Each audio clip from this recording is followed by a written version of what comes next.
అండి, ఎంతో టేస్ట్గా ఉండే జీరా రైస్ అయితే చేస్తున్నా. ఇదిగోండి, ఫస్ట్ అయితే నెయ్యి వేసేస్తున్నా. ఆయిల్ కూడా వేసుకోవచ్చు, నేనైతే నెయ్యి వేస్తున్నా. నెయ్యి వేస్తే టేస్ట్ చాలా బాగుంటుంది. ఇప్పుడైతే నెయ్యి అయితే కాగింది. ఇదిగోండి జీలకర్ర, మెయిన్ జీలకర్ర వేయాలి జీలకర్ర రైస్కి. ఇదిగోండి ఉల్లిపాయలు, ఇదిగోండి వెల్లుల్లి బాగా ఫ్రై అవ్వాలి. ఇంకా ఇదిగోండి కరివేపాకు, కొత్తిమీర, పచ్చిమిర్చి,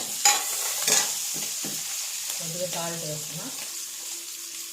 అంతే కదా, బాగా కలుపుకోవాలి. ఇదిగోండి మసాలా రెడీ అయింది. ఇదిగోండి రైస్ అయితే వేసేస్తున్నా. ఇలా కలిపేసేయాలి రైస్ బాగా సన్నమాట పెట్టి.